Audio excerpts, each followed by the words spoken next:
Je me suis intéressée aux pratiques narratives aussi à partir d'une héroïne en fait. Mais bon, c'est pas Gregory Bateson, mais en tout cas, je sais qu'il a aussi influencé les pratiques narratives puisque Michael White, qui a initié les pratiques narratives, a été formé à l'école de Palo Alto, etc. Mais non, moi c'est, vous allez rire, c'est ma sorcière bien-aimée. Excusez-moi, hein, je baisse le niveau un peu, mais mais pour ceux qui ont mon âge, ma sorcière bien-aimée a bercé mon enfance. Non, mais je vous dis ça parce que je suis persuadée que les gens qu'on admire, aussi bien enfants qu'adultes, avaient des super pouvoirs qu'on leur enviait un peu, et puis d'une certaine manière, on les a développés en fait. Pour ceux qui connaissent ma sorcière bien-aimée, elle bougeait le bout de son nez pour faire disparaître les problèmes. Et moi, je rêvais vraiment, avec ma sœur, je me souviens, voilà, d'avoir ces super pouvoirs. Mais je crois que réellement, j'ai pas attendu d'avoir un permis de coacher ou à Paris 8 ou de me former aux pratiques narratives pour déjà aider les personnes à régler les problèmes, en fait. On m'appelait Oggy les bons tuyaux dans ma famille, vous voyez, mes frères et sœurs, parce que j'étais celle qui réglait un peu les problèmes, parce que je voulais être ma sorcière bien-aimée, Samantha, elle s'appelle. Et puis, non, mais plus sérieusement, je crois que c'est pas un hasard si mes pas m'ont guidée vers l'approche narrative, qui est une pratique qui dissout les problèmes, en fait. Dissoudre les problèmes, c'est pas les faire disparaître. Ils sont toujours là, mais ils nous empêchent plus d'avancer, en fait. Vous voyez, dissoudre, c'est un sucre dans l'eau, vous voyez? Ils font, mais il est toujours là, mais il a changé de forme et ça fait plus bloc, en fait. Vous voyez? C'est un peu ça. Donc, voilà, je voulais vous parler de ça parce que je crois que réellement, ce qui me fascine dans les pratiques narratives et enfin, je suis formée depuis déjà 13 ans. J'ai calculé tout à l'heure que ça faisait déjà 13 ans que j'étais formée aux pratiques narratives, mais je suis formée à plein d'autres choses, hein, à l'hypnose ericksonienne, à l'approche systémique aussi, etc. Mais c'est vraiment les pratiques narratives qui colorent vraiment ma pratique. Et ce qui me fascine avant tout, ce qui m'a fait rentrer de plein pied dans ces pratiques, c'est que la personne n'est pas le problème, en fait. Quand on m'a dit ça, ça a changé complètement, plus que ma pratique, ma vie, ma manière de regarder le monde, en fait. C'est-à-dire, bien sûr, il y a un problème, mais c'est pas la personne. Elle a une relation avec une histoire de problème, mais elle n'est pas le problème. Ça, c'était déjà énorme, je trouve. Et puis donc, si elle n'est pas le problème, bah, elle n'est pas malade. Et si elle n'est pas malade, eh ben, on soigne pas les gens, quoi. On soigne leurs histoires. Ils ont éventuellement des histoires un peu blessées. Et c'est ça qui me fascine, en fait. Voilà, c'est pour ça que je voulais commencer par ça. Si vous avez des héros, vous allez voir que vous avez certainement développé un peu leur super pouvoir. Voilà, donc je voulais démarrer avec ma sorcière bien-aimée, mais je vais aussi vous raconter, enfin, moi j'accompagne bien sûr des groupes, en individuel, etc. Mais j'ai beaucoup accompagné un peu tout, pour tout vous dire, depuis que je fais ce métier. Mais aujourd'hui, j'accompagne surtout les gens qui souffrent, en fait. J'accompagne vraiment plutôt, je fais de l'accompagnement de gestion de conflits dans les organisations. C'est pour ça que j'aimais ce que Karine disait, que faire de la médiation, je suis pas médiatrice, mais j'ai l'impression de passer mon temps à régler les relations entre certaines personnes. Parce que la personne n'est pas le problème, mais l'autre non plus, vous voyez? Parce que des fois, elle vient, elle dit, le problème, c'est l'autre. Non. La bonne nouvelle, c'est que je ne suis pas le problème, mais l'autre non plus. Le problème, il est peut-être entre nous, il a un nom, on va essayer de trouver son nom. Mais voilà, donc tout est relationnel en fait. Donc je commence à vous parler un petit peu de comment je vais arriver petit à petit au- à réparer les histoires en fait. Donc euh, ça c'est dit. Maintenant, je vais vous dire ce que c'est réparer les histoires en fait. Qu'est-ce que j'entends par réparer les histoires? Réparer les histoires, c'est pas il y a un problème et il y en a plus. Ça c'est OK, c'est de la magie, mais je vais pas jusque là. Non, réparer les histoires, c'est comment on recrée un système de vie quelque part, en fait. Vous voyez, les gens, ils nous ont pas attendus pour régler leurs problèmes en général. Et nous-mêmes, on règle nos problèmes à fur et à mesure qu'ils arrivent, on essaye de les régler, etc. On n'a pas toujours besoin de quelqu'un pour ça. Mais quand les personnes viennent nous voir, souvent, c'est qu'elles ont du mal à régler leur problème. Ce problème-là, il est devenu un petit peu embêtant et elles ont du mal à le régler. Donc, recréer un système de vie, c'est comment je remets la personne en mouvement. Comment je la ramène à un endroit où ça y est, elle peut le régler, quoi. Elle a à nouveau les clés pour le régler. Enfin, vous voyez, c'est pas il est réglé, c'est ça y est, elle est en chemin pour le régler et elle a des idées, et elle a l'énergie et elle se sent capable de le faire, en fait. Voilà, c'est plutôt ça pour moi, réparer les histoires. C'est remettre la personne en mouvement. C'est ce que je fais quand j'accompagne une personne. C'est très vite, j'essaye de la remettre en mouvement et après, ou elle a plus besoin de moi, tant mieux, pour régler son problème, ou on le continue, mais au moins elle a l'énergie de le faire. Voilà. Et on perd pas de temps. Euh, alors, réparer les histoires aussi pour moi, et après je vais vous dire concrètement ce que c'est aborder les histoires de problèmes avec les gens sans qu'ils se sentent honteux, en fait, sans qu'ils se sentent le problème. C'est ça que j'aimais dans la personne n'est pas le problème. Alors, je sais pas si dans votre pratique, la personne n'est pas le problème non plus. C'est possible, hein. Mais en pratique narrative, c'est très puissant puisqu'il y a plein de techniques pour aborder les histoires de problèmes sans que la personne se sente le problème. Vous voyez, si elle arrive et me dit, je sais pas prendre de décision ou j'ai du mal à mener un projet, eh bien, enfin, une des manières, parce que j'ai travaillé depuis 13 ans où je suis praticienne narrative, enfin, j'ai réussi à mettre en place à peu près 12 chemins pour réparer les histoires, vous voyez? Et c'est ces 12 chemins que je propose dans un livre que j'ai écrit qui s'appelle Réparer les histoires. C'est le moment où je partage. Vous voyez, j'ai expérimenté ça une dizaine d'années, voire plus. Et à un moment donné, je me dis, bon, ben, je vois ce qui se passe, je peux commencer à en parler et à le partager, en fait. Voilà. Donc, ben, ce soir, j'aurai pas le temps peut-être de vous dire les 12 chemins, mais en tout cas, on a toujours le choix du chemin avec une personne. Et je vais essayer de vous montrer au moins 3 chemins ce soir pour réparer les histoires. OK? Et à n'importe quel moment, vous pouvez poser des questions, bien sûr, sur le conversé.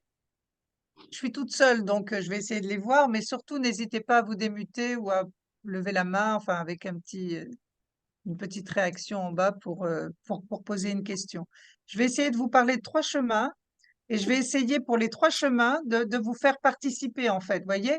On va pas faire des sous-groupes parce que c'est trop compliqué là avec ce concept. Il faut vraiment en parler un petit peu plus pour que vous puissiez le faire déjà seul en sous-groupe. Mais je vais essayer de vous l'expliquer et puis on va les travailler ensemble à chaque fois.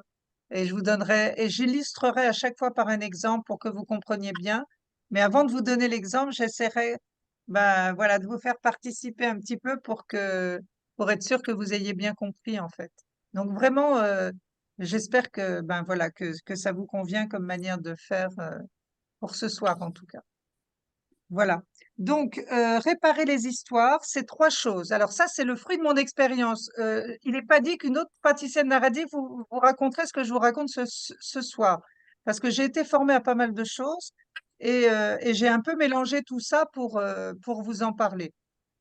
Donc, en tout cas, pour moi, Dina, réparer les histoires, ça passe par trois étapes.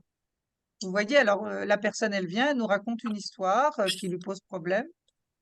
Alors, ça passe par 3 étapes. Les 3 étapes, c'est un, ramener la personne sur le rivage. D'aborder son histoire de problème, c'est la ramener sur le rivage. Alors, je vais vous expliquer ce que c'est que ramener une personne sur le rivage. Peut-être que vous le savez, parce que j'en parle beaucoup, c'est ma manière de travailler. Mais un de mes confrères, confrère, c'est un bien grand mot, c'est un peu mon Gregory Bedston à moi, qui s'appelle David Denborough, qui a travaillé avec Michael White, qui est l'initiateur des pratiques narratives, et qui a initié l'arbre de vie avec Nazélé Noubé, que j'ai eu la chance de rencontrer 2 fois, m'a expliqué pourquoi il avait créé l'arbre de vie. Et je vais vous expliquer le concept de position de rivage, parce que je pense que c'est important avant de réparer une histoire, de ramener les gens sur le rivage. Je vais vous dire ce que c'est que ramener les gens sur le rivage. Donc, il m'a expliqué, il m'a dit, Dina, tu vois, quand les gens vivent des difficultés, quand ils viennent nous voir, c'est comme s'ils étaient au milieu d'une rivière, pleine de dangers, très chahutée. Hein, imagine cette rivière où vraiment on est très chahuté. Et il dit, c'est pas l'endroit où elles sont qu'il est opportun de leur parler de leurs difficultés. Parce qu'à l'endroit où elles sont, toute leur énergie est concentrée vers la survie. Ce qu'elles veulent, c'est pas se noyer. Vous voyez, quelqu'un qui a pas de boulot, qui est depuis 3 ans, enfin, comme c'est un de mes clients, et que Voilà, il est au milieu de cette rivière, il sait plus comment il va nourrir sa famille, il est inquiet, etc. C'est pas à l'endroit où il est que je vais dire bon bah alors qu'est-ce que vous avez fait? Comment ça se fait que vous êtes retrouvé dans cette situation? Qu'est-ce que vous avez mis en place? Vous voyez, commencer à parler de ça, euh, pour lui c'est trop tôt parce que lui ce qu'il veut c'est juste pas se noyer. Donc il dit ce qui est plus opportun, enfin quelque part il nous dit que c'est pas à l'endroit du problème qu'il faut aborder les problèmes. Il dit ce qui est plus opportun, c'est dans un premier temps, c'est de les ramener sur le rivage, avec nos questions, bien sûr. Et ce qu'il entend par rivage, comment dire, c'est un endroit sécurisé, un endroit où il part pas de nulle part, où il a des compétences, où il a des projets, où il n'est pas tout seul au monde, où il a déjà relevé des défis, vous voyez. Donc on honore d'abord ça, et une fois qu'il est sur le rivage, où on a un peu honoré ça, on peut regarder le problème, vous voyez, sans se sentir paralysé par lui. Alors, comment ça se passe concrètement dans une séance? Par exemple, une personne vient me voir, elle me dit, ben voilà, j'ai pas de boulot, etc. Alors, bien sûr, je l'écoute, hein, mais peut-être que je pourrais lui dire dès la première séance, j'entends ce que vous me dites, je suis OK, bien sûr, pour vous accompagner, mais j'aime bien faire connaissance avec les gens que j'accompagne en dehors de ce qui m'amène. Est-ce que c'est OK pour vous qu'on fasse un peu connaissance avant d'aborder votre sujet, pour que je vois sur quoi on va s'appuyer pour relever le défi que vous avez à relever? Vous voyez, je lui explique que je vais l'amener un peu sur le rivage. Et là, bah, par exemple, et là, David, quand il me raconte cette histoire, il me dit, j'ai créé l'arbre de vie, par exemple, pour ramener les gens sur le rivage. Parce que je ne sais pas si vous connaissez l'arbre de vie, mais c'est un outil pour honorer les forces, en fait. On vient pas de nulle part, on a des forces, on a des projets, on a des personnes ressources, vous voyez. Et il m'a dit, j'ai créé l'arbre de vie, il faut que tu le saches, pour ramener les gens sur le rivage. Voilà. Est-ce que ça, déjà, ça vous parle? Complètement. OK. Donc j'ai besoin que à chaque étape, on valide que c'est OK. Parce que si vous comprenez pas ce que c'est que ramener sur le rivage, donc vous savez, voilà. Mais je dis pas que c'est facile. Il y a des gens, ils n'ont pas envie de revenir sur le rivage. Ils veulent rester, ils veulent nous parler de leurs problèmes, vous voyez. Donc il n'y a pas de souci, hein. On va en parler, vous voyez. Ils comprennent pas qu'on veut les amener ailleurs. Parce que ce qu'ils vivent est très difficile. Donc donc j'écoute bien sûr ce que la personne dit, de difficile, etc. Mais j'ai la sensation de la rejoindre au milieu de la rivière, vous voyez? Je l'écoute au milieu de la rivière, mais toutes mes questions ramènent sur le rivage. Vous voyez, par exemple, cette personne qui n'a pas de boulot, je l'écoute, mais quand je lui pose une question, c'est pas, bah alors qu'est-ce qui vous est arrivé? Depuis quand vous n'avez pas de boulot? Vous voyez, tout ça, ça maintient au milieu de la rivière. Non, je vais plutôt lui demander, les questions qui ramènent sur le rivage, c'est des questions, qu'est-ce que votre situation depuis 3 ans vous a appris? Qu'est-ce que vous privilégiez en venant me voir? Quels sont, voilà, qu'est-ce que vous honorez d'important pour vous en étant là? Vous voyez, je vais honorer l'élan de vie qu'il amène à moi, par exemple. Vous voyez? Donc, je vais essayer vraiment de trouver le moyen bah, de le ramener sur le rivage avec mes questions, en honorant autre chose que le problème, en fait. Ça va?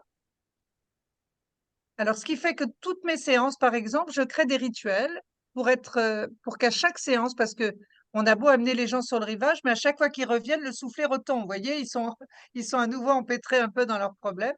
Donc, je crée des petits rituels où je démarre toujours mes séances et je préviens les gens, hein, bien sûr. On commencera toujours nos séances par un petit moment scintillant, hein, c'est-à-dire un moment scintillant entre nos deux séances, peu importe si c'est professionnel ou pas, mais quelque chose qui vous a fait vibrer, voilà, qui vous a amené un peu de lumière, etc. Parce qu'on apprend beaucoup de ces moments-là, hein, sur ce qui vous anime, etc. Alors les gens au début ils ont un peu de mal, puis au bout d'un moment ils me disent, bah tiens, cette fois j'avais du mal à organiser cette réunion, j'ai enfin réussi à la mettre en place. Vous voyez, on en parle un peu. Qu'est-ce que ça dit de vous en termes de compétences, etc. Vous voyez, donc j'honore une autre de ces histoires avant de commencer à parler du problème. Voilà, c'est ça, ramener sur le rivage. C'est un mouvement qu'il faut apprendre. Voilà. Est-ce que à ce stade-là, il y a des questions? Est-ce que vous ramenez les gens sur le rivage? Déjà, c'est possible, hein? Hmm. Moi, j'aimerais Bah, beaucoup que vous partagiez une manière de ramener les gens sur le rivage pour que tout le monde comprenne. Oui, Céline.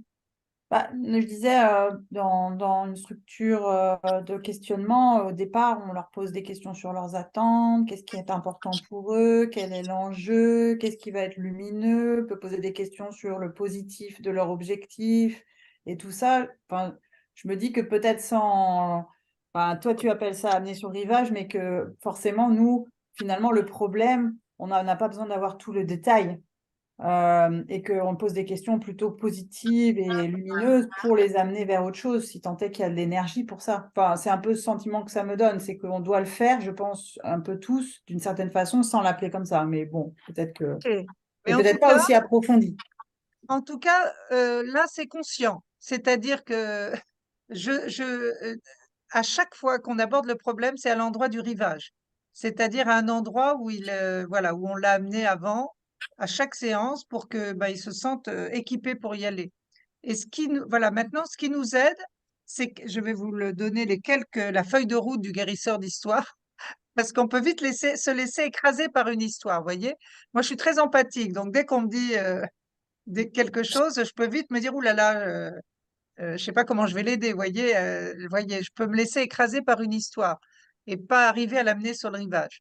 Donc, ce qui m'aide et ce qui aide le praticien narratif à pas se laisser écraser par l'histoire qu'on nous raconte et avoir des idées pour amener sur le rivage, je vais vous dire les quelques postulats de base qui nous aident à aller ailleurs, en fait.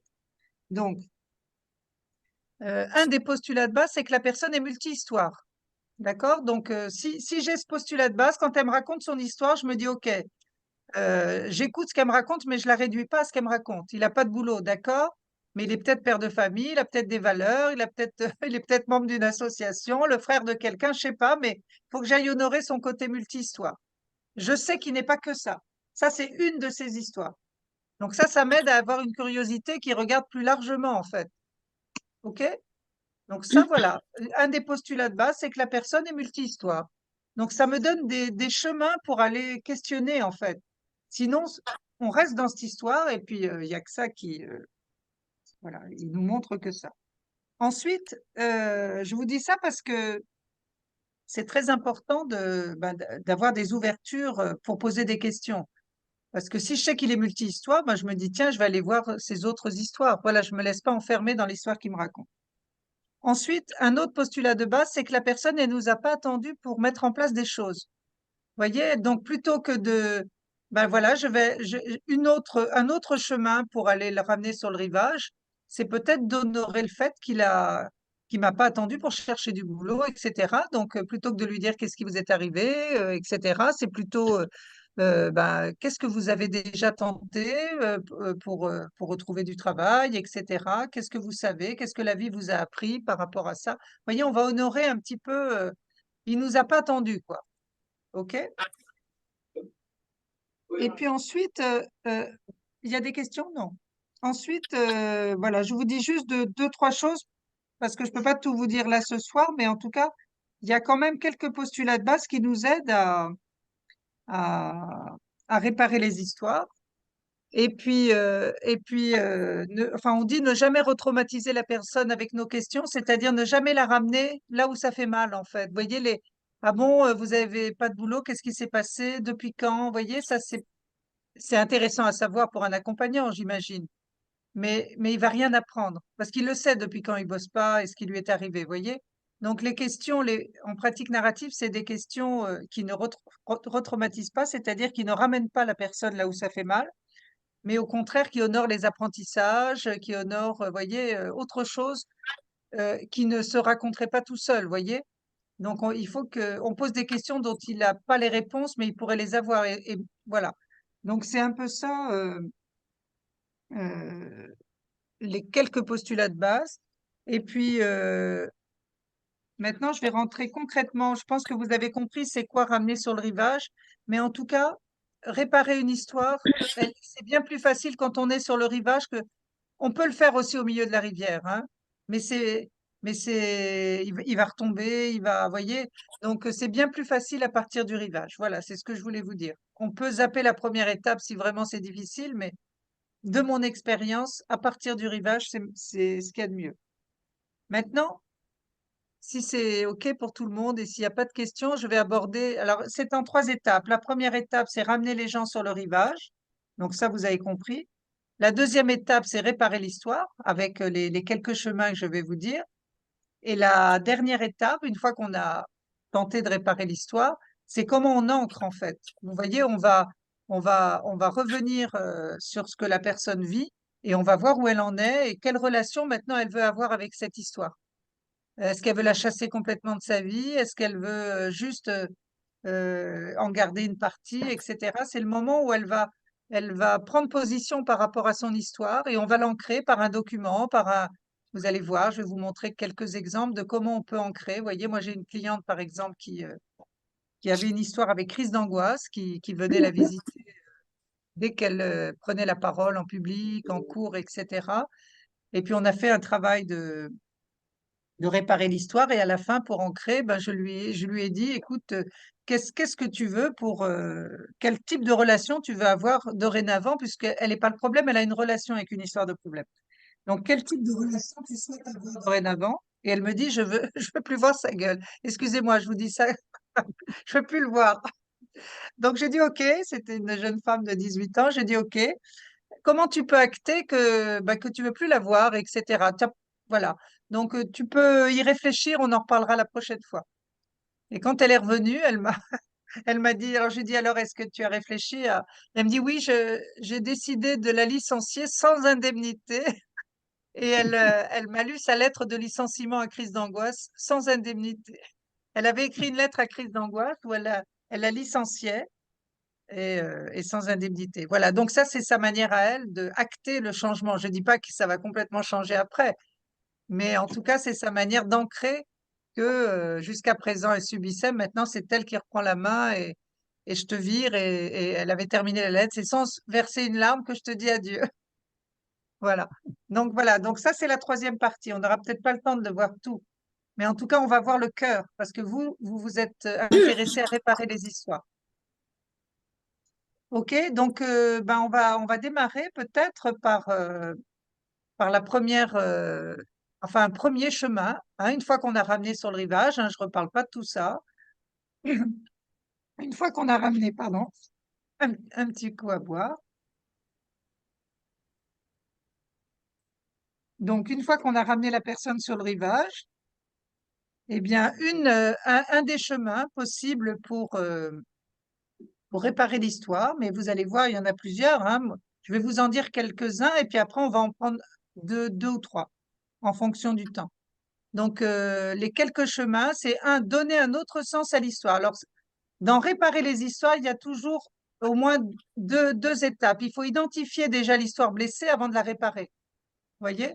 Il y a quelqu'un qui vient, par exemple, cette jeune fille dont je vous ai parlé, qui avait un problème avec crise d'angoisse. Au début, elle arrive en me disant que, ben, elle m'a pas dit tout de suite crise d'angoisse. Elle m'a dit, je suis extrêmement timide, j'ai du mal à prendre la parole. Dès que je parle, je tremble, etc. Vous voyez?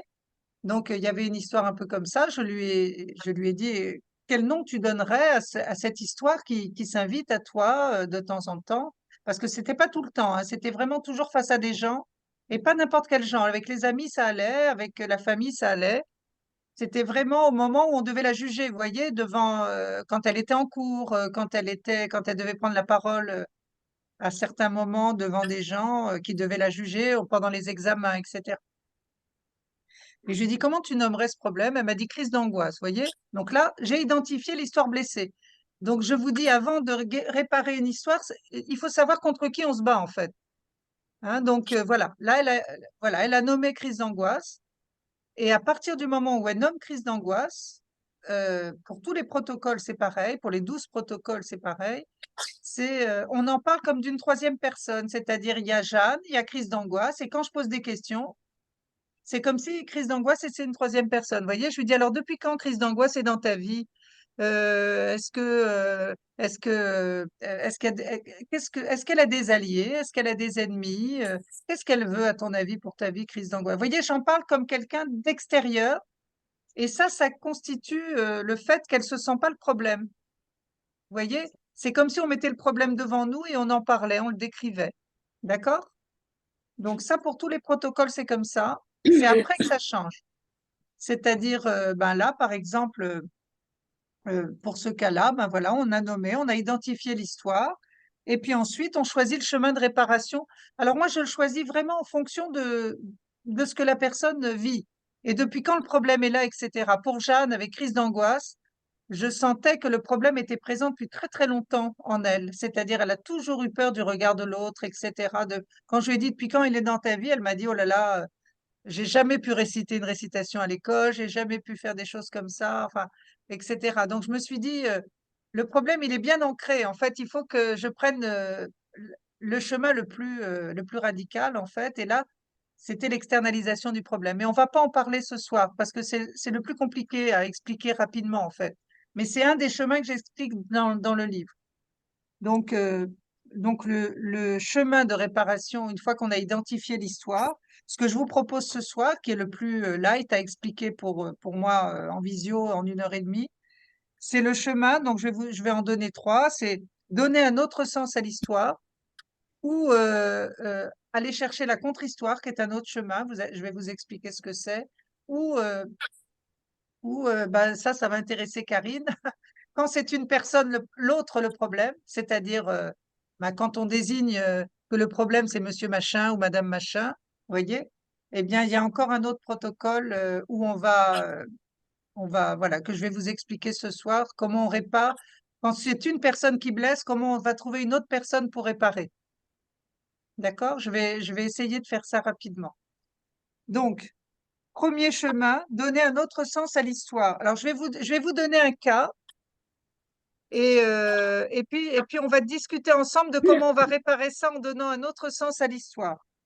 Donc, une fois qu'on a identifié l'histoire blessée que je vais vous raconter, donner un autre sens à l'histoire, c'est quoi? C'est honorer les actes de résistance de la personne. Comment la personne, elle a résisté courageusement à son histoire de problème. On va aller enquêter sur ça. Vous voyez, ça, c'est l'intention. Et l'intention va générer les questions. D'accord? Donc, l'intention de donner un autre sens à l'histoire, c'est de montrer à la personne qu'elle n'est pas victime, quoi. Elle a réagi face à son histoire de problème. D'accord? Ça, c'est une manière de réparer une histoire. Donc, je vais vous donner un exemple concret. Donc, j'ai accompagné une femme qui s'appelle Karine. Enfin, bien sûr, c'est confidentiel tout ça. Je vous dis pas son nom, mais bon, je pose quand même ce petit cadre de confidentialité. J'ai beaucoup de mal à donner un autre prénom à des gens que j'accompagne, en fait. Mais je vous donne que le prénom, mais voilà. Donc, Karine, elle est arrivée un jour me voir en me disant, d'entrée, hein, comme ça, elle avait fait 6 mois de burn-out, elle reprenait le boulot, elle se sentait pas capable de reprendre le boulot, mais elle était un peu obligée, là, maintenant, enfin, elle allait mieux, mais elle était vraiment encore blessée par ce qui lui était arrivé. Et puis, elle me raconte d'entrée que elle a travaillé 2 ans avec un pervers narcissique et qui l'a détruite, en fait. Voyez, donc là, elle est pile au milieu de la rivière, d'accord? Et là, quand elle me raconte ça, je sais pas, enfin, vraiment, elle pleure, elle est très, très, elle est encore dans l'émotion de ce que cet homme lui a fait, etc. D'accord? Donc, ok. Donc, j'essaye de la ramener un peu sur le rivage en lui disant, ben, en essayant, mais là, c'était pas possible. Là, vraiment, elle pouvait que me parler de cet homme et de tout ce qu'il lui avait fait. D'accord? Donc, je décide d'y aller quand même et je vais réparer en donnant un autre sens à l'histoire, en honorant ses actes de résistance. C'est le chemin que je décide de prendre dans ma tête, d'accord? Alors maintenant, je vais vous demander à vous, avant de vous dire ce que je lui ai demandé, quelles questions vous poseriez pour essayer d'honorer ces actes de résistance et de réparer. Alors, elle est arrivée, alors quand je lui ai demandé quel nom elle donnerait à son, enfin, elle m'a dit, j'ai été victime, je suis victime d'un pervers narcissique. C'est ça l'histoire blessée. D'accord? Victime d'un pervers narcissique. OK? Donc, quelles questions vous poseriez pour prendre le chemin de redonner un autre sens? C'est-à-dire, elle, le sens qu'elle donne à cette histoire, c'est qu'elle a été victime d'un pervers narcissique. D'accord? Donc, moi, je me dis, je vais essayer, c'est mon intention qui va générer mes questions, je vais essayer de donner un autre sens à cette histoire en honorant ses actes de résistance. Mais à la Jean Moulin, hein, les actes de résistance, c'est comment elle a résisté courageusement, c'est pas les freins, hein. Alors, est-ce que vous voulez bien me dire une ou deux questions? Bah, qu'est-ce que vous avez fait Alors, pour résister à cette personne? voilà, qu'est-ce que vous avez fait pour résister à cette personne? OK. Moi, j'ai une autre question, c'est comment tu fais pour continuer à t'aimer? OK. Alors moi, je la connais, donc elle s'aimait plus du tout, hein, mais voilà. Donc, mais ça, tu peux pas le savoir. Pardon, Evelyne, vous pouvez pas le savoir. Mais C'est oui, comme tu ça serait une excellente question. Comment tu as Com- fait pour le faire changer ou pour faire changer la situation? OK, ça c'est un peu ce que tu viens de dire. OK, oui. co- Qu'est-ce que tu as comment, su mettre en place? Qu'est-ce que tu as fait? OK, pour comment changer la as-tu fait pour situation. être aussi patiente? Comment as-tu fait pour être aussi patiente? Elle a travaillé 2 ans effectivement avec lui. OK. Moi, C'est j'ai envie. exactement des questions comme ça, vous voyez, qui va petit à petit. Mais ça, il faut une séance entière, hein, parce que ça suffit pas. Là, elle retourne. Là, avec ses questions, elle revient un peu sur le rivage, mais elle y retourne tout de suite Et c'est parce que bah, il en faut plusieurs. comment as-tu trouvé l'énergie pour être là aujourd'hui avec moi? Magnifique question. Il faut toujours honorer l'élan de vie qui fait que la personne, elle est là. Comment as-tu trouvé l'énergie pour être là aujourd'hui face à moi, etc. Absolument. Tout ça, ça honore autre chose que le problème. Ça honore ses forces. Parce que quand elle répond, ben, on va aller explorer. Qu'est-ce que ça dit de vous en termes de compétences, en termes d'espoir que vous avez pour votre vie, pour votre travail. Vous voyez, on va bien enrichir tout ça. OK? Comment Il y as-tu a, fait il y a pour autre pas chose. lui rentrer dedans? Comment as-tu fait Pour, pour pas lui rentrer dedans plus tôt? comment tu as, oui, comment vous avez fait pour pas lui rentrer dedans plus tôt? OK, pourquoi pas? Alors, en pratique narrative, on spécule un peu sur les réponses. Oui. En posant les questions, on se dit qu'est-ce qu'elle pourrait répondre pour pas la ramener sur le rivage, vous voyez? Voilà. OK. Qu'est-ce que tu as appris par cette expérience? Qu'est-ce que cette expérience vous a appris? Absolument. Ça, c'est, voilà, tout à fait. C'est exactement ça. Quelle Euh, capacité t'as pu développer? quelle capacité ça t'a fait développer? Oui. Hmm. Oui, absolument. Voilà. Mais vous voyez, c'est pas les premières questions qui nous viendraient face à une femme qui pleure, qui a juste envie de nous parler de ça. etc. Mais petit à petit, je lui ai posé des questions comme ça, je vais vous dire lesquelles, mais qui ressemblent vraiment aux vôtres, hein. Moi, c'était exactement ça. Je lui ai dit, alors en pratique narrative, on travaille un peu nos questions pour qu'elles soient un peu plus hypnotiques, on va dire, parce qu'elle était tellement dans son problème qu'elle avait du mal à répondre aux questions directes. Donc, je lui ai dit, par exemple, qu'est-ce que le fait d'avoir visité le pays du burn-out pendant 6 mois a fait de vous une personne différente? Qu'est-ce que cet homme n'a pas atteint chez vous? Elle m'a dit mon intégrité. Qu'est-ce que vous avez su mettre en place, comme a dit Céline, face à cet homme, etc. Voilà, des questions vraiment qui honorent les forces, qui honorent. Elle m'a dit mon intégrité au niveau de ce qu'il n'a pas réussi à atteindre, etc.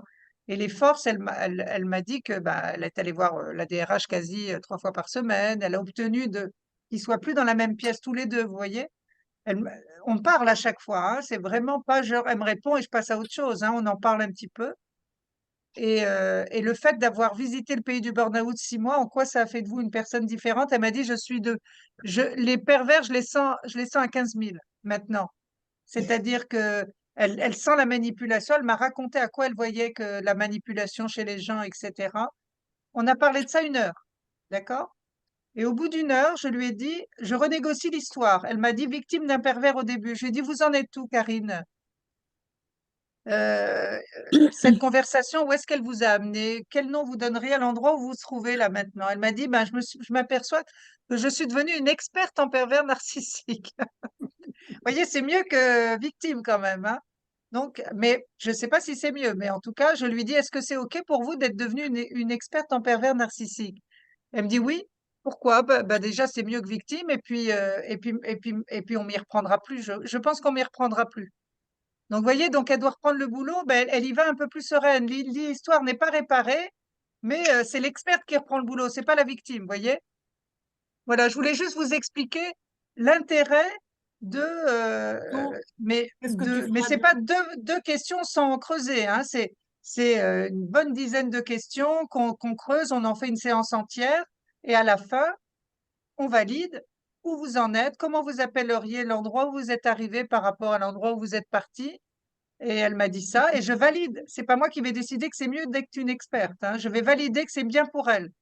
Elle m'a Dina, dit oui, la c'est bien. question, Oui, Dina, la question de lui dire qu'est-ce que tu feras de différent si tu as une telle personne devant, tu détectes que tu es en face à une personne en relation avec une personne comme ça, c'est trop tôt. C'est la troisième étape, j'imagine. oui, c'est la troisième étape. C'est après, quand elle aura renégocié, parce que là, on n'aura pas le temps de tout dire, mais là, une fois qu'elle a renommé l'histoire, une fois qu'elle a dit que c'était mieux pour elle, mais je peux quand même lui demander qu'est-ce que ça vous donne comme espoir par rapport à reprendre le boulot demain? Elle m'a dit, bah maintenant, plus personne ne me manipulera. Là, je peux vous le dire, hein. OK, OK.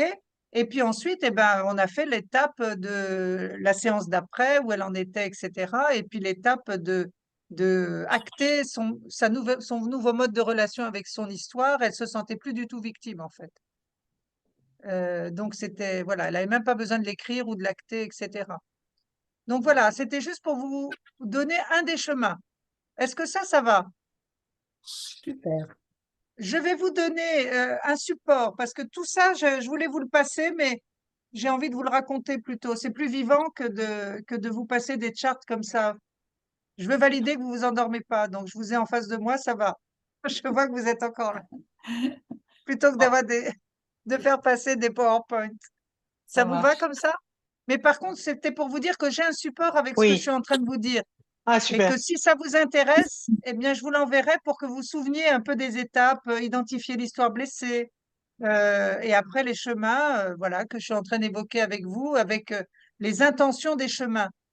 L'intention du chemin est important parce qu'il va générer les questions.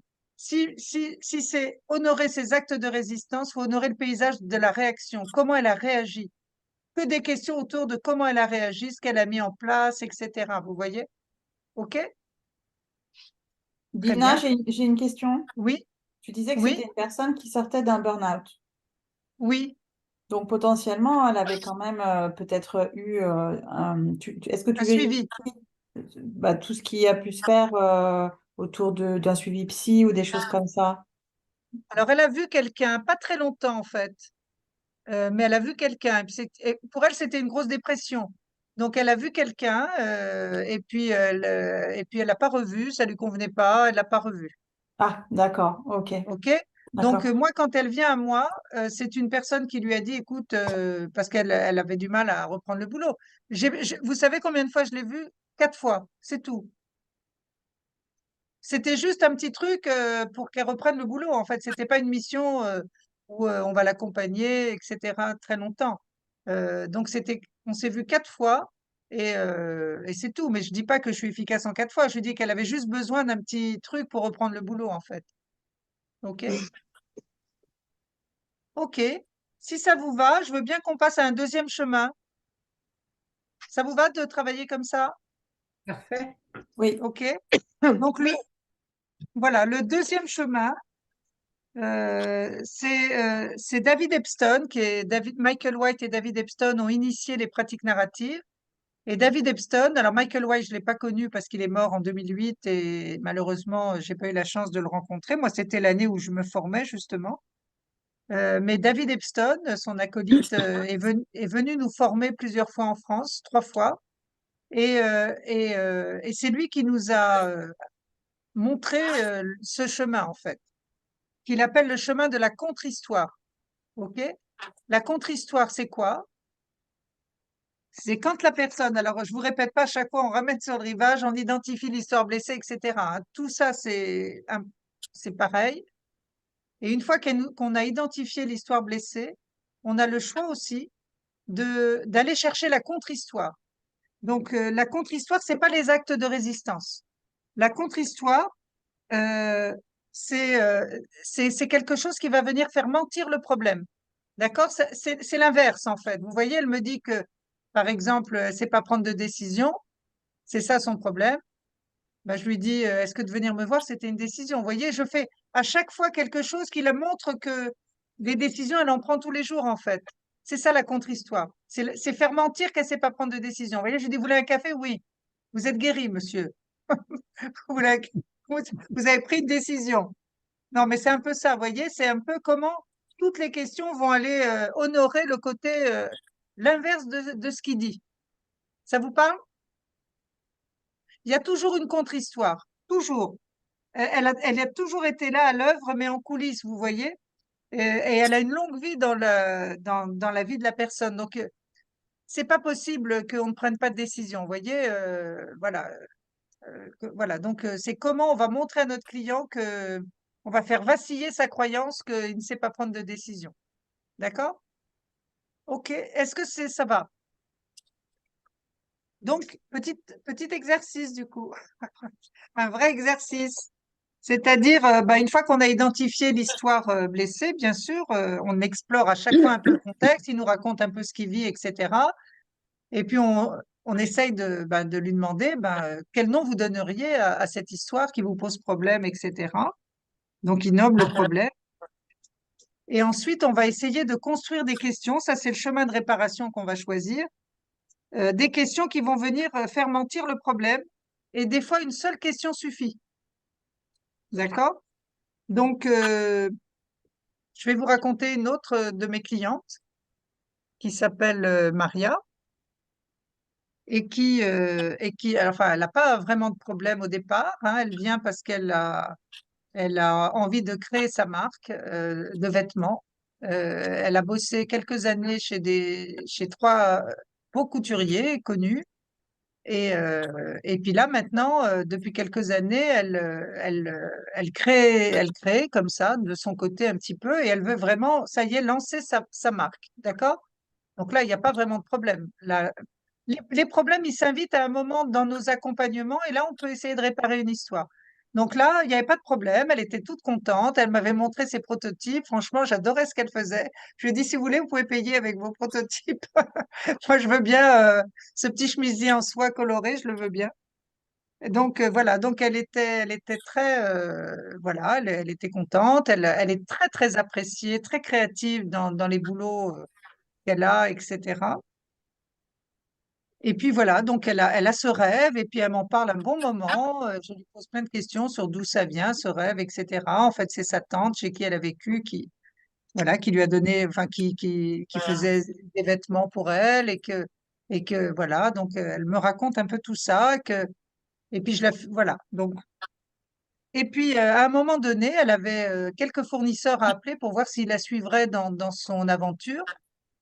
Et puis elle vient à une séance, à deux séances, et puis il y a deux séances où elle bouge plus du tout en fait. C'est comme si le rêve était devenu trop grand pour elle, elle y croyait plus. Vous voyez? Donc, et puis là, elle me raconte une histoire qui s'était pas invitée avant, qu'elle contrôle rien dans sa vie, enfin, les deux personnes, elle les a pas appelées parce qu'elle a perdu confiance, qu'elle y croit plus, etc. Donc j'étais un peu embêtée parce que je savais pas trop quoi faire. Et, euh, et donc je lui ai dit, écoutez, euh, ah oui, elle m'a dit aussi quelque chose qui avait rien à voir avec ce qu'on bossait, mais elle m'a dit, et puis quand je suis dans cet état où je doute, je contrôle plus rien en fait. D'ailleurs, j'ai jamais rien contrôlé à ma vie. Je mange, je grossis, j'ai plus envie de sortir. Enfin, c'était n'importe quoi. Elle m'avait sorti des trucs parce que pourquoi elle n'a pas été voir ces gens, c'est parce qu'elle avait complètement perdu confiance, etc. J'essaye de me souvenir tout ce qu'elle m'a dit parce que j'ai construit des questions avec tout ça. Donc, ok, je lui ai dit, ok. De quoi vous avez... Alors, où je l'écoute à un endroit, elle, quand même, elle pourrait... Enfin, elle n'avait que deux, trois personnes à appeler, elle pourrait le faire. Non, ça, c'est pas à cet endroit-là, sinon ça va la culpabiliser, etc. Non, je lui ai dit, écoutez, ok, j'entends que là, vous êtes un peu bloqué. Comment je peux vous aider aujourd'hui, là? Hein, est-ce que vous voulez arrêter? Est-ce que vous voulez... Dis non, moi, j'ai besoin de reprendre confiance. Ok? Donc, on a consacré cette séance à ce qu'elle reprenne confiance. Mais moi, dans ma tête, je me suis dit, il faut que j'arrive à lui réparer une petite histoire qu'elle se raconte là, qu'elle contrôle plus rien à sa vie, qu'elle sait pas prendre les bonnes décisions, que de toute façon, c'est comme ça depuis toujours. À chaque fois qu'elle a un projet, elle arrive à se le saboter, etc. Vous voyez? Donc, ok, mais ce qu'elle m'a demandé, c'est de regagner en confiance. Ok, mais je me suis dit, peut-être que si j'arrive à contredire cette histoire, peut-être que ça va lui redonner confiance en son projet voyez? Donc, je lui ai dit, écoutez, comme on a une séance pour regagner en confiance, alors je suis passée par l'arbre de vie pour aller plus vite, mais on s'en fout de l'arbre de vie, hein, mais c'est pour vous dire, j'ai posé une question dans les racines, parce qu'elle était très enfermée dans son histoire. J'avais envie de l'amener ailleurs, qu'elle dessine un arbre, qu'elle parle pas vraiment d'elle, mais d'un arbre, vous voyez, pour l'aider à libérer l'expression. Mais les questions auraient été les mêmes sans l'arbre. Donc là, j'ai identifié une histoire blessée que je ne contrôle rien à ma vie. Je ne sais pas prendre les décisions qu'il faut pour moi, pour mes projets, etc. Voilà. OK? Donc je me suis dit, bah voilà. Donc dans les racines, je lui ai demandé je lui ai posé une question, une seule, qui a généré plusieurs réponses et qui ont contribué à réparer l'histoire. Des questions de contre-histoire. Donc, je voudrais savoir, face à une situation comme ça, quel type de questions de contre-histoire vous auriez posé? Vous avez compris, la contre-histoire, ça vient mentir le fait, l'histoire que j'ai identifiée comme étant une histoire blessée. C'est-à-dire, je ne contrôle rien à ma vie, je ne sais pas prendre des décisions.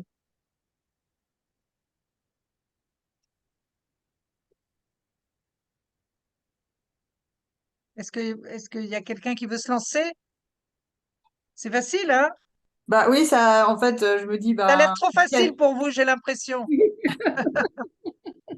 non, mais bon, moi, je me lance. Non, mais vas-y, Mais ça Céline. ressemble un petit peu à donner un autre sens. C'est pour ça, je me dis, tiens, Eh ben, vas-y, c'est pas le essaye. bon truc, parce que quelque chose autour de, si tu étais dans les racines, à quel moment dans votre Non, histoire mais on s'en vous fout des avez le racines. contrôle? Posez la question de contre-histoire. Je vous dis, j'ai fait l'arbre de vie parce fallait que je l'amène ailleurs, mais la question, j'aurais pu la poser sans l'arbre. Je sais pas, à quel moment dans votre vie vous avez eu le contrôle? Ou à quel moment dans votre... bah, j'ai l'impression que dans son histoire de créativité, elle est totalement en contrôle dans tout ce qu'elle fait. Elle sait ce qu'elle fait. Elle est... Ok, donc à quel moment vous avez eu le contrôle dans votre vie? Ok. Moi, Evelyne? j'aurais posé une question sur comment tu as fait pour décider de venir jusqu'ici? Ok. Comment vous avez fait pour décider de venir me voir? Ok. Est-ce qu'il y en a d'autres? Parlez-moi d'un succès. Parlez-moi d'un succès professionnel, c'est ça? Ou d'un succès? Ouais, c'est ça, d'un succès, ouais. Alors, il faut quand Qui même aurait que pu vous l'amener sachiez qu'elle à était dire. vraiment, je dirais pas dépressive, mais elle était vraiment down hein, quand elle est venue. Hein. Moi, Donc je, il fallait, la marche aurait été très haute là, moi, pour j'aurais moi. Hein, mais demandé, c'est normal que vous posiez ces questions, vous l'avez pas vu. oui, Donc moi, j'aurais demandé qu'elle me parle d'une création particulière. Vous avez dit qu'il y avait des prototypes, qu'elle me parle de ces prototypes. Hmm. ok, Moi, je leur ai fait définir ce que ça voulait dire le mot de contrôle. Parce que je ok. sais pas si en pratique narrative ça se fait, mais d'aller voir un peu Oui, tout oui, ce qu'il bien y a sûr, dans on a l'histoire. déconstruit. Oui, je l'ai fait avant la question. Ok, Est-ce que c'est vous qui avez choisi vos vêtements que vous portez aujourd'hui? ok, c'est une jolie question. Ok, alors. euh, La question de contre-histoire, c'est pas l'inverse forcément. Pourquoi? C'est l'inverse, normalement. Mais c'est trop direct parce que c'est comme si je lui disais, qu'est-ce que vous arrivez à contrôler jusqu'à présent? Elle va me dire, mais elle m'a pas entendu ou quoi? Je lui ai dit que je contrôlais rien. Vous voyez, c'est comme si je l'avais pas, elle se sentait pas entendue. Alors, il faudrait poser cette question plus finement, j'ose dire, Moi, parce je, que sinon, elle peut ne se sentir pas entendue. moi, Elle vient de dire qu'elle contrôlait rien, donc et là je lui dis qu'est-ce que vous arrivez à contrôler? La marche elle est haute. je Oui, pourrais. Adrien, c'est ça? Oui, c'est ça. Moi, j'aurais dit, vous dites que vous contrôlez pas, mais sauf quand? Quand est-ce que vous arrivez à prendre des décisions? Sauf quand? À quel... Sauf quand? Oui. Ouais, quel Je est... comprends pas. Excuse-moi, Adrien, je comprends pas. En fait, quand elle dit, je n'arrive jamais à contrôler ma vie, Oui. j'entends, mais sauf quand, en fait? Quand est-ce que vous arrivez? Ah, sauf quand? À quel Ouais, moment vous y arrivez, c'est ouais, ça? c'est ça. D'accord. Ok.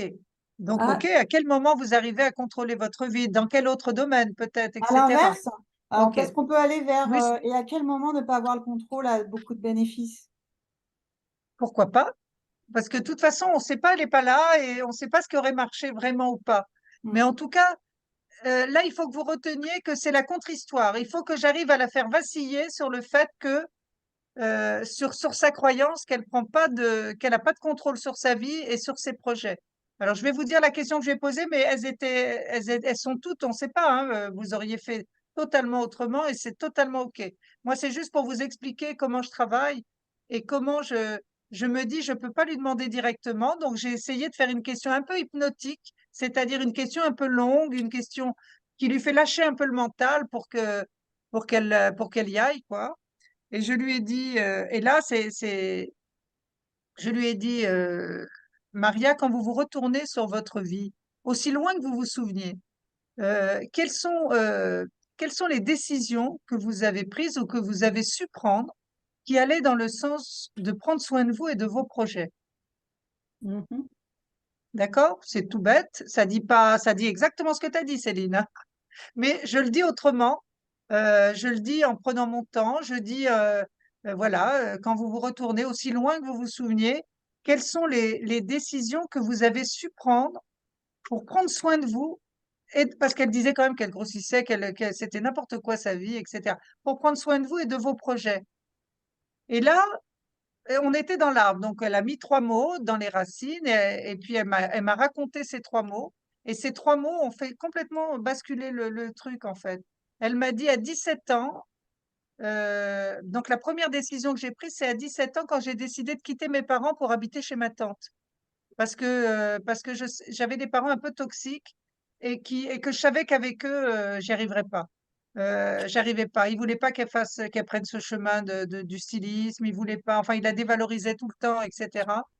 Et elle a dit, ma tante, elle sait que c'est mon rêve. Je veux habiter chez elle. Et elle a réussi à se faire héberger chez sa tante. Vous vous rendez compte? Pour prendre soin d'elle et de son projet. C'était juste énorme quand elle m'a raconté ça.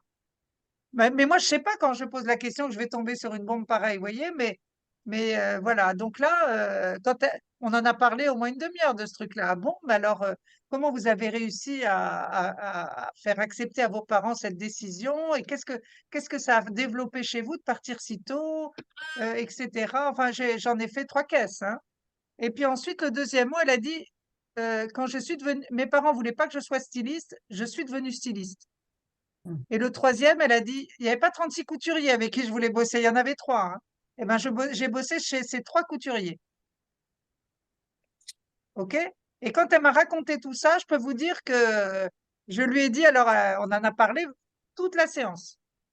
Mm. Et après, et elle avait plein de compétences développées partout, etc., de détermination, de machin. Et je lui ai dit, vous en êtes où, Maria, voilà, à l'endroit où vous êtes? Est-ce que vous voulez toujours qu'on continue cette séance et rester un peu de temps sur la confiance en soi, vous voulez changer d'objectif en fait. Et avant ça, je lui ai demandé où elle en était, qu'est-ce qu'elle gardait de notre conversation. Elle m'avait dit, je garde que j'ai quand même une foi en la vie. Et après ça, je lui ai dit, est-ce que vous voulez qu'on continue sur regagner en confiance? Elle me dit non, je voudrais l'objectif maintenant, comment ne pas perdre de vue ma foi en la vie en fait. OK. Donc après, j'ai continué. J'ai dit alors, parce qu'il restait les feuilles et tout ça, il restait les branches. Donc j'ai dit, qui autour de vous pourrait vous aider à pas trop vous éloigner de votre foi en la vie? Ben, il y avait sa tante, il y avait d'autres gens, etc. Voyez? Et le fait de rester connecté à ça, qu'est-ce que ça va rendre possible demain? Voyez, c'était fini, elle y était. Et là, le projet est reparti. D'accord? Donc voilà, c'est un exemple. Alors je vous dis les exemples les plus flagrants, bien sûr. Il y a plein de fois où j'ai lancé des trucs, ça n'a pas pris, hein. Je vous le cache pas. Je vous parle de ce qui marche. Je fais pas un bouquin avec ce qui marche pas. Merci de le dire, Dina, parce que Ah non, merci de non, le non, mais là dire. je vous rassure, hein. D'ailleurs, merci hein, de vous lancer pour les questions parce que non, non, vraiment, mais j'y crois fondamentalement par contre à ce que je vous dis. C'est-à-dire que c'est pas possible que voilà, je la connais, elle m'en a parlé, etc. Donc, je sais que ce rêve, il n'est pas trop grand pour elle. Donc, je lâche pas et je pose les questions, voilà, qui font vaciller ça. Donc, voilà. Et là, il y a une question qui a fait basculer l'accompagnement, en fait, vers sa foi en la vie. Voyez, donc là, l'histoire est réparée. Pourquoi réparer une histoire? Passer de je n'ai pas confiance, je ne prends pas soin de moi ni de mes projets, à j'ai foi en la vie, qui a rien à voir, c'est pas vraiment l'inverse, vous voyez? Mm. Mais quand même, j'ai posé des questions qui montraient qu'elle prenait soin d'elle et de ses projets, depuis toujours. OK? Donc, Ça, c'est le deuxième. Et je sais pas si on a le temps.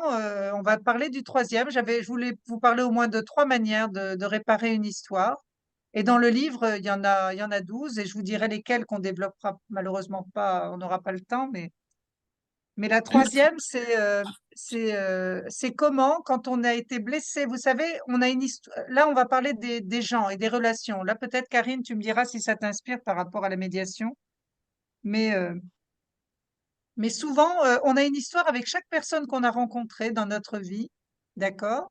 Il y a des gens qui nous ont dégradés. Il y a des gens, vous voyez, il y a des gens qui nous ont, ils nous ont trouvés nuls ou j'en sais rien, qui nous ont pas, vous voyez, moi, par exemple, le système scolaire m'a un peu dégradé parce qu'on me trouvait pas au niveau à certains moments, etc. Vous voyez? Et puis il y a des systèmes qui regradent et il y a des gens pareils qui nous voient comme des gens capables et d'autres pas. Enfin, vous voyez, c'est un peu ça l'idée. Mais souvent, voilà, il y a des personnes qui viennent à nous en nous disant, par exemple, que, voilà, je vais vous donner un exemple. Il y a quelqu'un qui est venu me voir en me disant, euh, d'abord, on avait fait une tripartite et son N+1 voulait qu'il soit accompagné pour gagner en leadership. Et quand je me retrouve seule avec lui, il me dit, écoutez, tout à fait entre nous, je pense que je suis pas fait pour être manager, je suis un mauvais manager, etc. Et alors qu'il avait déjà au moins 45 ans, vous voyez, il avait déjà été manager ailleurs et tout ça. Et j'essaye de parler avec lui c'est quoi un bon manager, etc. pour lui, parce que pour moi, il y a autant de managers que de styles d'individus, etc. Donc, euh, euh, donc en fait, j'ai fait deux choses avec lui. Pareil, je lui ai dit, écoutez, j'ai fait l'arbre de vie parce que je l'utilise beaucoup, mais les questions auraient été les mêmes. Je lui ai dit, écoutez, est-ce que c'est OK? Je voulais le regrader en fait, parce il était complètement down aussi en disant, là, moi, j'y crois plus. Et en plus, il était là depuis pas très longtemps. Il voulait vraiment bosser dans cette boîte. Il y est arrivé, et puis là, on lui renvoie qu'il n'est pas très bon, parce qu'il ne sait pas prendre des décisions rapidement, statuer sur des gens qu'il doit faire bouger, etc. Vous voyez? Et donc, je lui ai dit, avant que vous décidiez de partir, de rester, etc., est-ce que vous êtes OK? Moi, je voudrais faire connaissance avec le manager que vous êtes, avec un exercice que je vous propose. Je voudrais aller à la rencontre de votre style managérial. Et dans mon intention, je voulais le regrader un peu. Voilà. Et donc, je lui ai posé quelques questions. Et voilà, genre, quand vous regardez en arrière, après, je vais vous dire ce qui a marché, hein, et je vous solliciterai. Mais dans les racines, je lui ai demandé quelles sont quand vous vous retournez, quelles sont les expériences significatives où vous vous êtes senti à votre place en tant que manager, par exemple. Vous voyez, parce qu'il avait fait trois, quatre boîtes avant. De quoi vous avez besoin pour être le manager que vous êtes, quelles sont les valeurs que vous exprimez en étant manager, quelles sont les compétences que vous avez développées, etc. Mais tout s'est joué dans les feuilles, en fait, au niveau des personnes. En fait, il ne se sentait pas un bon manager parce que son N+1 le regardait comme un mauvais manager. Il voulait le formater à quelque chose qui n'est pas lui, en fait. Vous voyez, moi, c'était ça que j'avais compris dans l'histoire blessée. Vous voyez? OK? Mhm. Donc, j'ai essayé de réparer ça avec d'autres gens. Donc, au moment des feuilles, alors qu'est-ce que vous auriez posé? Les feuilles, c'est les personnes. Est-ce que vous avez des questions que vous auriez posées au niveau des personnes qu'il a rencontrées dans sa vie, avec qui il a travaillé?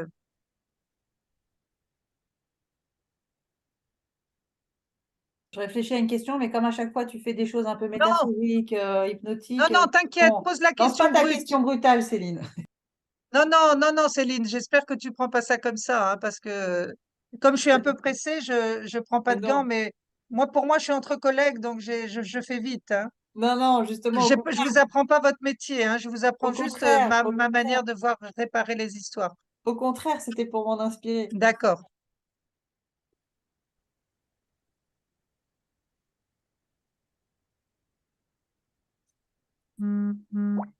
Est-ce que ça peut être peut-être, est-ce que il y a des personnes dont vous admirez le style managérial? Oui, exactement. Comme, les feuilles, c'est les personnes ressources, c'est qui sont vos inspirations en termes de manager que vous avez rencontrés, etc. Qui vous a accordé de la valeur en tant que manager. Vous voyez, j'ai été chercher dans les feuilles, pardon, toutes les personnes, on dit, dans ma pratique, on dit un œil d'amour, qui vous a accordé un jour de la valeur. Donc, pour le regrader de quelqu'un qui le voyait comme un mauvais manager, j'ai essayé d'aller chercher des gens qui le voyaient comme un bon manager, en fait. Mais ça aurait été trop direct de dire qui vous a vu comme un bon manager, vous voyez? Alors que là, il me disait qu'il n'était pas bon. Il y a Donc, aussi j'ai une été question. plutôt, oui, Il y a aussi une question que moi j'aurais envie de lui dire, c'est voilà, vous avez un groupe de personnes, qu'est-ce que vous avez envie? Ils sont avec vous, ils vous font confiance, qu'est-ce que vous avez envie de leur apporter pour oui, qu'ils c'est une pour qu'ils très bonne fonctionnent, question. pour qu'ils travaillent mieux ensemble, pour le mieux vivre ensemble? Vous, qu'est-ce que vous avez envie? C'est une excellente question. Mais moi, enfin, j'ai un peu, il me semble, posé ce type de questions à un moment dans ses expériences, etc. Mais là, j'ai essayé juste de vous montrer que quand on est blessé par un regard, il faut trouver d'autres regards qui nous regardent, en fait. Vous voyez? Donc, d'aller chercher autour de lui des gens qui l'ont embauché, qui l'ont fait grandir. Et qu'est-ce qu'ils ont vu en vous qui fait que ben, ils vous ont embauché, qui vous ont, etc. Des gens. Il m'a raconté de très jolies histoires de gens qu'il a réussi à embaucher, qui aujourd'hui ben, ont dépassé le maître, etc. Vous voyez? En fait, c'est pas un mauvais manager. Et il me l'a dit après. Hein, quand on a fini cet arbre, il m'a dit en fait, je m'aperçois. Donc, quel est votre style managérial après l'arbre? Il m'a dit, je suis un manager qui honore très à l'écoute ou je sais pas quoi, des différences et qui, euh, je sais plus ce qu'il a dit derrière, mais en tout cas, on lui demandait de virer des gens, de bouger des gens, etc. Et c'est pas ce qu'il avait envie de faire en fait. Vous voyez? Donc En moi, fait, je suis pas manager pour virer ou bouger des gens. Je suis manager pour les voilà. embaucher, les faire grandir. Vous voyez? Donc c'est juste un mec bien. Bon, je vous le dis rapidement, mais mais donc j'ai essayé de de de trouver des gens qui honoraient le mec bien qu'il était dans son métier en fait. Et Voilà. puis, en plus, moi, j'entends, dans ce que vous dites, j'entends qu'en fait, il y a des endroits où il y a des types d'entreprises et un environnement qui va aller être favorable et puis Exactement. il va Tu as apprendre. entièrement raison, Aquila, parce que qui n'a pas connu d'être le roi du pétrole dans une boîte et une sous-merde dans l'autre? Ça dépend vraiment de l'environnement, ça dépend de comment on veut nous formater, etc., qui fait que lui, il était vraiment pas heureux. Ce qui fait qu'une fois qu'on avait fait cet arbre, je lui ai dit, alors vous en êtes où maintenant? Vous voulez partir? Vous voulez rester? Mais là, il s'était réconcilié avec son style de management, en fait. C'est pas un mauvais manager, c'est un manager qui n'est pas adapté à ce qu'on lui demande. Vous voyez? Donc je lui dis, alors, une fois que vous êtes là, qu'est-ce que vous faites? Alors il me dit, bah, est-ce que vous voulez toujours partir? Il me dit non. J'ai envie de rester parce que c'est quand même un secteur que je voulais, ou dans lequel je voulais travailler, une boîte. Par contre, je vais aller revendiquer mon style managérial. Je vais essayer. Puis s'ils veulent pas, ben voilà, il l'a fait. Mais en tout cas, il sentait l'énergie d'y aller. Il y est allé, il a revendiqué son style managérial et on a dit, bah écoute, essaye. Et puis il a essayé. Et puis aux dernières nouvelles, il y est encore. Hein. Voilà. Donc, je voulais juste vous dire que, voilà, une manière de réparer peut être ça. Et pour terminer, peut-être, parce que moi, c'est un des chemins que j'adore prendre, parce que j'ai écrit aussi un livre sur le regard Pygmalion et vraiment l'importance du regard qu'on porte sur un individu forge son identité. C'est un jeune homme qui est venu me voir, et j'ai pris ce chemin-là aussi avec lui. Et je pense que ça pourrait être joli de terminer comme ça, c'est que il est arrivé, il était à 6 mois d'avoir le bac, il avait été déscolarisé une année, il avait redoublé au moins 2 fois, enfin bref, et il s'accrochait pour avoir le bac alors il devait avoir 21 ans, vous voyez. Et donc, ses parents me l'envoient parce voilà, il a du mal à s'accrocher, à aller au bout de ce bac. Il sait que c'est important pour lui de l'avoir, pour faire le métier qu'il a envie de faire, etc. Et puis en discutant avec lui, je m'aperçois en fait, il est hyper intelligent. C'est pas une question d'intelligence de pas avoir le bac, etc. Il est très cultivé, il lit beaucoup, il regarde Arte. Je lui avais fait aussi un arbre de vie, il avait mis dans ses feuilles Barthès. Enfin, il lit énormément, beaucoup de grands auteurs, etc. Et quand j'ai vu Barthès, j'ai dit, ah, t'aimes le foot aussi? Il me dit, non, c'est pas Barthès, c'est Barthes, Roland Barthes. Ok, excuse-moi. Donc, vous voyez, c'est qu'il était vraiment hyper cultivé. Puis, mais c'est pour ça que je me dis, mais je comprends pas pourquoi il a du mal. Et en fait, il avait une réaction depuis toujours, parce qu'il n'aimait pas la manière dont on lui apprenait. il aimait pas, lui, il voulait apprendre en discutant, mais on lui disait: «Tais-toi, tu parles trop, tu poses trop de questions», et cetera. Et lui, un jour, à force qu'on lui dise: «Tais-toi», il a plus parlé, en fait. Et donc, c'est comme si le système scolaire ne méritait pas qu'il ait le bac. D'accord? Donc, l'histoire blessée, c'est que, que j'ai identifié, c'est que le système scolaire ne mérite pas que j'ai le bac. Et il fait une résistance terrible à avoir son bac, en fait. Donc, je me suis dit, voilà, mon intention, c'était de me dire, il faut que je retrouve dans le système scolaire quelqu'un qui lui redonne envie d'avoir le bac. Un prof peut-être sympa ou un truc comme ça. Donc, je me suis lancée dans des questions. Alors, dis-moi, Hugo, dans toutes ces années d'études, il y a bien un prof sympa quand même au lycée que tu as rencontré? Ah non, non, non, tous des cons, non, non, même pas le prof de dessin, même pas le prof de sport. Et il me dit non, aucun. Alors bon, je me suis dit, bon, ben, on va descendre un peu. Et au collège, tu te souviens au collège, tous tes profs? Oui, oui, je m'en souviens très, très bien. C'était les pires années de ma vie, le collège, etc. Enfin, non, il n'y arrivait pas à trouver. Bon, je me suis dit, ben, c'est une mauvaise piste, c'est pas grave, mais j'essaie quand même en primaire. Je lui ai dit, alors, et dans les petites classes, vraiment, quand tu étais tout petit, il me dit, bah, dis donc, vous m'emmenez loin là. Je lui dis, écoute, essaye de te souvenir un moment où ça t'a fait plaisir d'aller à l'école. Et puis là, il me dit, mais oui, j'ai bien un moment. Oh là là, putain, je l'ai pas lâché, hein. J'ai dit, mais c'était quand? Il me dit, mais c'est trop loin tout ça. Je dis, mais dis-moi quand même, ça m'intéresse. Il me dit, bah, j'étais en maternelle, en maternelle. Et il me dit, je lui ai dit, est-ce que alors là, j'en ai fait 1 heure, hein, et je lui ai dit, tu te souviens de cette maîtresse? Il me dit, oui, elle s'appelait comment? Madame Martin. Ok, alors comment ça se fait que tu te souviens de Madame Martin quand même? Tu as 21 ans. Il me dit, bah, qu'est-ce que tu appréciais chez elle, etc. Enfin, j'ai fait plein de questions sur Madame Martin. Elle trouvait que je dessinais bien. D'ailleurs, il veut faire un métier autour du graphisme.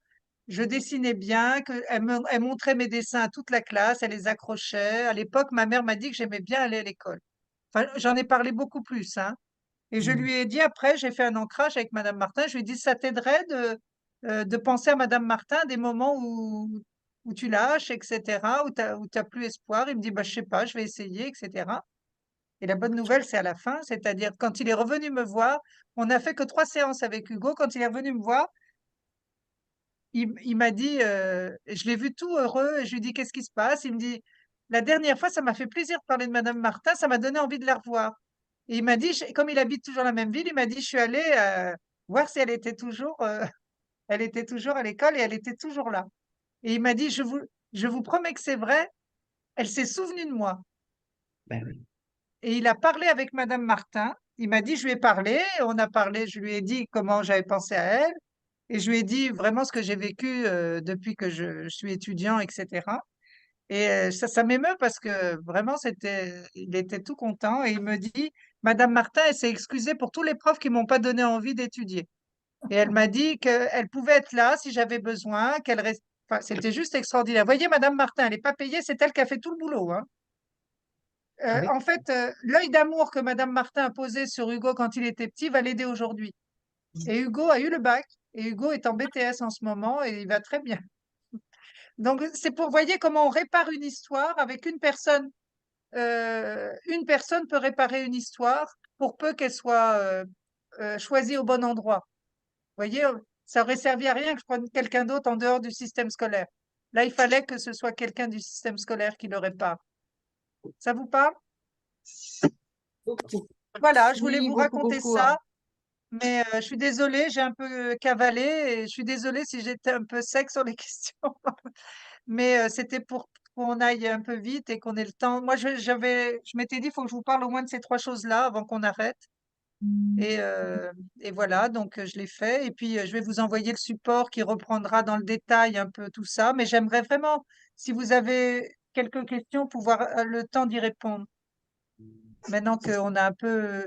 Parce qu'après, il y aura d'autres manières de réparer, c'est déconstruire les croyances limitantes, par exemple. Aller chercher. Enfin, vous voyez, parce qu'on répare une histoire avec une personne, mais avec les équipes aussi. Je répare aussi les histoires des équipes aussi. Donc, tout ça, je le raconte dans mon Oui, livre, mais voilà. Est-ce que vous avez des questions? oui, moi j'ai une petite question. Oui, Adriane? Vous parliez en fait de la dernière étape en fait de l'ancrage parce que pour moi c'est très Oui. important ça en fait. Comment est-ce que Alors, oui, l'ancrage, il est très important. C'est-à-dire qu'une fois que, par exemple, bon, Hugo, je l'ai pas fait parce que ça y est, il était parti, etc. Mais Mais la plupart du temps, les histoires, on a beau les réparer, elles reviennent un peu nous visiter, vous voyez, de temps en temps, situation de stress, etc. Donc, je travaille beaucoup la dernière étape, je travaille beaucoup l'ancrage, c'est-à-dire des questions autour de qu'est-ce qu'elle met en place s'il revient la vie, si cette histoire revient taper à la porte, en fait. Qu'est-ce qu'elle se sent de faire au moment où elle retape à la porte, etc.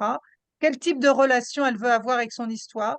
Donc, je ne vais pas vous apprendre que les gens, souvent, bon, Jeanne, elle voulait plus de son histoire, mais il y en a qui sont très attachés à leur histoire de problème, quand même, parce que, par exemple, c'est un moteur pour eux parfois. Ou, vous voyez, il y a pas tout à jeter. Donc, renégocier sa relation, c'est, à partir de maintenant, l'ancrage, c'est quel type de relation tu veux avoir. Tu veux qu'elle te laisse tranquille au boulot, tu veux l'amadouer, tu veux la chasser. C'est lui qui va trouver le terme adéquat, voilà, pour qu'on comprenne bien ce qu'il veut. Et puis ensuite, il va l'acter par un document. Ben, il va lui écrire une lettre, il va lui dire. Alors, je lui donne si vous voulez, je vous donnerai la structure de la lettre parce que dites à cette histoire, vous lui parlez comme si c'était quelqu'un, vous lui dites crise d'angoisse, je sais qui tu es, voilà les effets que tu as dans ma vie, etc., jusqu'à présent, mais aujourd'hui, je reprends la main et voilà ce que je veux dorénavant. Vous voyez, il faut quand même voilà, qu'il y ait une construction de cette lettre qui montre qu'on acte quelque chose vis-à-vis du problème. Elle l'écrit entre deux séances, elle me la lit. Donc, elle l'a écrit, elle me la relit. Moi, j'aime bien lui dire, tiens, je vais vous la relire, etc. Et puis ensuite, on essaye de voir comment, s'il veut quand même retoquer à la porte, quelles ressources elle va pouvoir mettre en place pour face à lui. Voilà. Mais en général, ça marche vraiment bien. Ça disparaît pas complètement, faut pas rêver, mais ça n'empêche plus d'aller là où on a envie d'aller, en fait. Voilà. OK.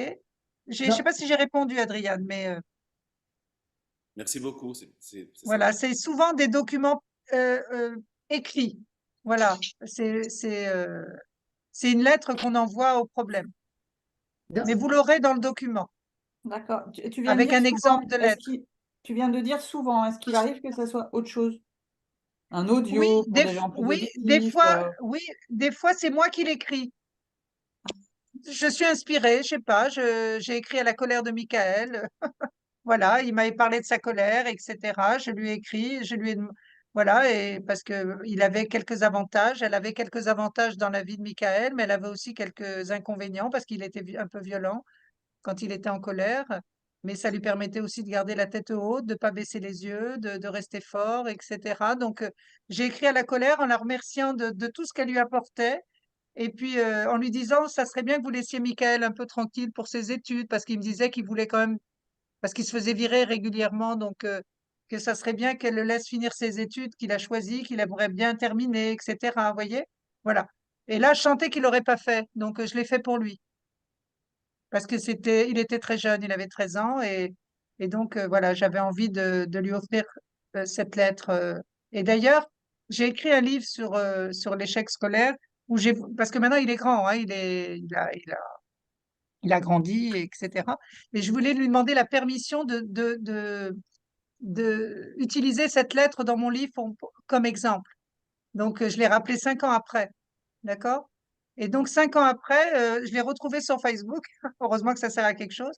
Et je lui ai dit, Michael, tu te souviens de moi, Dina, machin. Il me dit, oui, oui, enfin, on s'est écrit. Et je lui ai dit, est-ce que tu te souviens la lettre? Il me dit, oui, je l'ai dans mon portefeuille. Je l'ai toujours dans mon portefeuille. Et dès que la colère monte, je la relis. Waouh! Donc, vous ouais. voyez, j'ai pas perdu mon temps quand je lui ai écrit cette lettre. Je pensais, Dina, que l'ancrage pour Hugo, il s'est fait naturellement, d'une certaine C'est fait manière. naturellement. Des fois, il n'y a pas besoin de faire cette étape. Ouais. C'est Madame Martin, son ancrage. C'est lui qui l'a Voilà, provoqué, il sait ça parce qu'il marche habite la pas. même ville que Madame Martin, donc il est allé la revoir, elle lui a dit qu'elle était là et il sait qu'elle est là, c'est ça son ancrage. Non, mais ça, Ouais. c'est la belle histoire parce que je savais pas du tout qu'il allait aller la voir, hein, donc vous voyez, ça, c'était le cadeau. Ok, voilà Et ce que même j'ai. si je peux me Oui, permettre, même si elle oui, était plus vivante, en fait, cette Madame Martin, on aurait pu ah oui, l'interroger. Qu'est-ce qu'elle aurait dit, en fait, Madame Martin, à ce ah moment-là? oui, exactement. Merci, Adriane, parce que souvent, les personnes, elles sont plus là. ou alors il aurait pas été la voir, mais j'en ai quand même fait un ancrage avant qu'il parte. Mais je comptais en reparler quand il est revenu pour savoir, voilà, s'il n'avait pas été la voir, on aurait fait un petit boulot là-dessus, tu as raison. Merci de le dire. Ok. Est-ce que ça va? Est-ce que c'était quand même intéressant pour vous? Quand même. Super. Merci, merci Dina, super. Très C'est- intéressant. C'était J'ai très juste Bon. une petite question, moi, sur. Oui, Je suis Karine. étonnée du vocabulaire, en fait, qui est un vocabulaire militaire. Honneur, honoré, gradé, Ah, c'est dégradé, militaire, ça? etc. Ben, Honneur? dégradé, Honoré, c'est militaire? gradé. Bah, je vais revisiter mon Non, histoire non, avec ça mais alors. je me demandais justement Non, je sais pas. si dans l'image, il y avait une représentation à justement, il y a eu beaucoup honorer les choses. C'est Honoré, ça c'est beaucoup vrai que c'est revenu, très, oui, c'est voilà. vrai. Et la notion de dégrader, de grader, etc. Alors ça Donc je c'est me typiquement mon demandais, expression. C'est pas du tout voilà. une expression des pratiques narratives. Je suis désolée. Ok. Non, non, C'est mais tout mon va bien, expression parce mais que j'ai pas trouvé mieux pour dire regrader, dégrader en fait. Vous voyez, ok. quand on est tous accompagnants, donc on a tous choisi de regrader les gens d'une certaine manière. Mhm. Dégrader les gens, personne décide de dégrader les gens, mais en décidant de les regrader, quelque part on décide de ne pas les dégrader parce qu'on fait attention en fait, vous voyez. Et on Donc les honore. et on les honore absolument. Donc non, c'est Ok. vraiment une expression typiquement d'Ina là. Il n'y a rien de militaire D'accord, ok. là-dedans ou autre. Mais c'est très imagé. Moi, j'adore les métaphores. Mhm. Eh bien, Merci. écoutez, ça m'a fait plaisir de partager ce petit moment avec vous. Merci à Je vous. vais envoyer à Marie-Christine un support. Je ne sais pas si Marie-Christine, c'est possible de le faire passer. Oui, bien Sinon, sûr. vous m'écrivez et je vous l'envoie. J'enverrai à la liste des inscrits, bien sûr. Ah, génial. Voilà, comme ça, je vous l'envoie dès ce soir. Comme ça, bah, voilà, vous l'aurez. Et puis, ça sera un petit souvenir de cette soirée si vous avez envie d'y réfléchir. Vous savez, il suffit pas d'être formé des années. Si ce que je vous ai dit vous a plu, je suis sûre que vous allez être sensible à ça et il y aura quelque chose qui aura saupoudré votre pratique. Voilà. Merci, c'était très intéressant. Merci beaucoup. Merci, Karine. Voilà. Merci à vous. Moi Merci aussi, je Tu veux beaucoup, pars dire un Dina. petit avec mot, Merci. plein Christine, avant d'idées. qu'on se quitte? Voilà, c'est C'est bien. Ouais, OK. toi, ouais.